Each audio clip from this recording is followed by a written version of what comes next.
1,24,000 انبیائے اکرام میں سے سب سے پہلے نبی اور سب سے پہلے انسان حضرت آدم علیہ السلام ہیں۔ حضرت آدم علیہ السلام کو اللہ تبارک و تعالیٰ نے بنا ماں باپ کے پیدا کیا تھا۔ جب اللہ تبارک و تعالیٰ نے حضرت آدم علیہ السلام کو پیدا کرنا چاہا تو اللہ تبارک و تعالیٰ نے حضرت جبرائیل علیہ السلام کو حکم دیا کہ زمین سے ایک مٹھی مٹی اٹھا کر لاؤ۔ حضرت جبرائیل علیہ السلام نے زمین سے مٹی لینی چاہی تو زمین نے پوچھا کہ آپ مٹی کیوں لینا چاہتے ہیں؟ تو آپ نے بتایا کہ اللہ تبارک و تعالیٰ اس مٹی سے انسان کو بنائے گا جو زمین پر اللہ تبارک و تعالیٰ کا خلیفہ ہوگا۔ اس پر زمین کہنے لگی میں خدا کی پناہ مانگتی ہوں اس بات سے کہ مجھ سے کچھ کم کیا جائے یا میری کوئی چیز خراب کی جائے۔ تو حضرت جبرائیل علیہ السلام بنا مٹی لیے واپس چلے آئے اور اللہ سے عرض کیے اے میرے رب، زمین نے تیری پناہ مانگی تو میں تیرے نام اور تیری عزت کا ادب رکھتے ہوئے واپس آ گیا اور اسے پناہ دے دی۔ پھر اللہ تبارک و تعالیٰ نے حضرت میکائیل علیہ السلام کو بھیجا تو وہ بھی اسی طرح واپس آ گئے۔ پھر اللہ تبارک و تعالیٰ نے حضرت عزرائیل علیہ السلام کو بھیجا۔ جب زمین نے ان سے پناہ مانگی تو انہوں نے فرمایا میں اس بات سے اللہ کی پناہ مانگتا ہوں کہ اس کے حکم پہ عمل کیے بغیر میں واپس چلا جاؤں۔ پھر انہوں نے زمین سے مٹی لی اور اللہ کی بارگاہ میں حاضر ہو گئے تو اللہ نے حضرت عزرائیل علیہ السلام کو روح قبض کرنے کا کام دے دیا اور اللہ نے فرمایا تم نے ہی اس مٹی کو زمین سے الگ کیا ہے تو تم ہی اس کو زمین میں ملاؤ گے۔ اور اس طرح ان کا نام ملک الموت پڑا۔ ہمارے نبی ارشاد فرماتے ہیں کہ اللہ تبارک و تعالیٰ نے حضرت آدم علیہ السلام کو ایک مٹھی مٹی سے پیدا کیا ہے جو پورے زمین سے لائی گئی تھی، جن میں لال، سفید، کالی، نرم اور سخت مٹی شامل تھی۔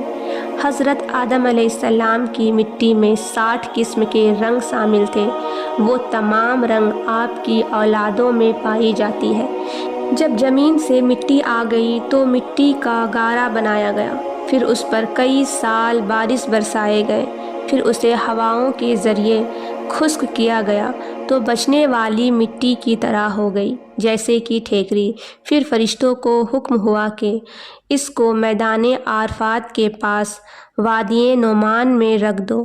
اس کے بعد اللہ تبارک و تعالیٰ نے اپنے دستے قدرت سے حضرت آدم علیہ السلام کا پتلا بنایا۔ جب حضرت آدم علیہ السلام کا وجود بن گیا تو فرشتوں نے پہلے کبھی ایسی خوبصورت شکل و صورت نہیں دیکھی تھی۔ وہ حضرت آدم علیہ السلام کا چہرہ دیکھ کر بڑے حیران ہوئے۔ پھر 40 سال تک پتلے کی صورت میں ہی اسی طرح وہ بے جان پڑا رہا۔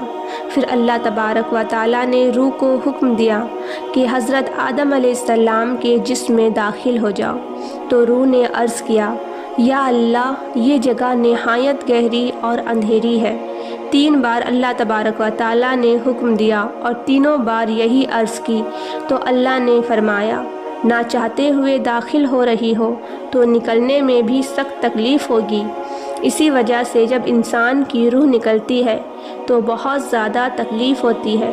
سب سے پہلے روح حضرت آدم علیہ السلام کے سر میں داخل ہوئی تو حضرت آدم علیہ السلام کو چھینک آ گئی تو اللہ نے آپ کے دل میں الحمدللہ کہنے کا الہام فرمایا تو آپ نے الحمدللہ پڑھا۔ اس پر خود اللہ تبارک و تعالیٰ نے یا رحمک اللہ کہا۔